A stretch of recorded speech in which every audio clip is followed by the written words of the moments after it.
Remember the other day we were talking about me going back and forth to the United States and stuff, and you mentioned, why don't you get an FM3?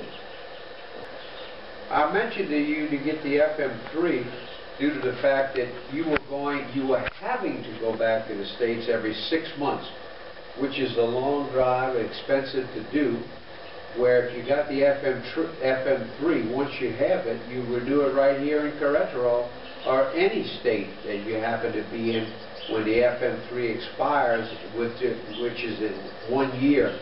You have 1 year to stay here before you renew it, instead of 6 months with a 6-month visa.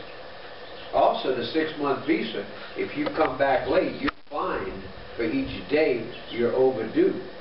Where in the FM3, you do not have to go back to the States to renew.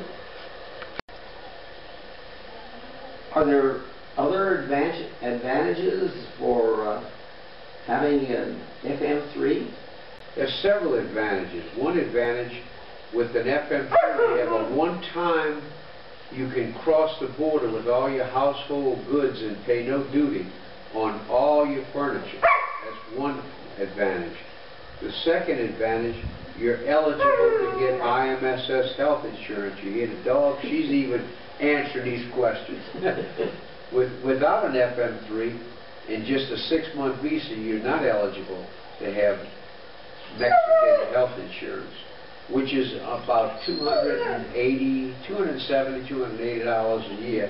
Covers your doctors, hospital, and medicine for a year, which is a tremendous advantage. It's only $270 a year? A year. That seems awfully cheap. It is unbelievable. Do you or Jimena have any personal experience with Mexican health care? Yeah, I've had personal experience with it myself, but my wife has had much more experience with it than I did.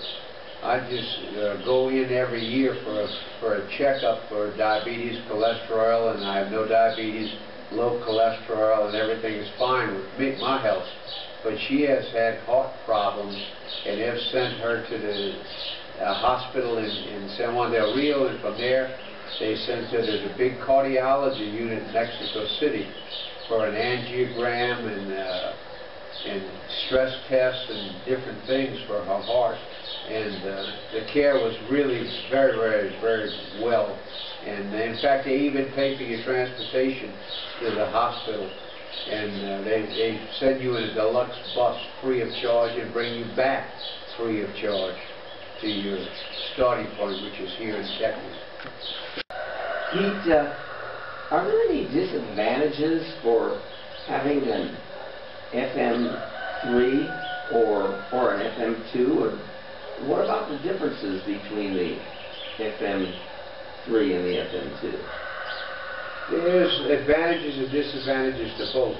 If you're here and you get an FM3 and you happen to have an American car, you can keep your car with an FM3.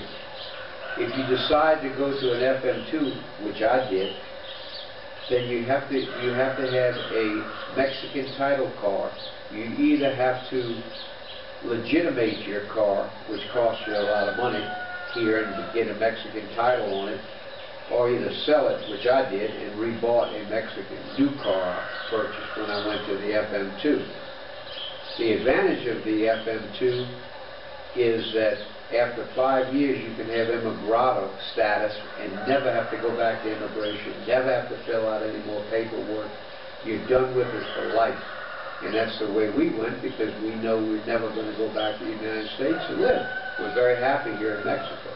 So I wanted to have immigrado status, so did my wife, and that's what we presently have. And we're done with immigration, no more renewal of anything, FM2s, FM3s, or anything. I've heard that there's some kind of a limit of time you can be outside of Mexico if you have an FM3. I think the best I understand, you're allowed, because Canadians come here for 6 months a year, and they go back for 6 months a year, and they have an FM3. So if that's the case, you're allowed to leave the country for 6 months a year. With an FM2, you can leave Mexico for 364 days a year, but not a complete year, 1 day shy. So I would think if you stepped into a Mexican embassy in the United States for 1 day, that would give you another year out of the country.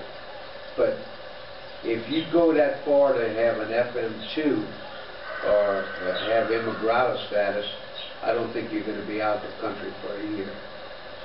After you look at the prices in the United States, you'd be flying back quick. What about automobile insurance in Mexico? If you come here for 6 months with a 6-month visa, you have to end up buying your insurance in the United States. You can't buy it here with a 6-month visa. If you have an FM3, you can buy your automobile insurance here, and it costs roughly $200 a year. And same with an FM2, you can get it here for about $200 a year. That's your liability, legal fees, $100,000 liability on, for protection for you.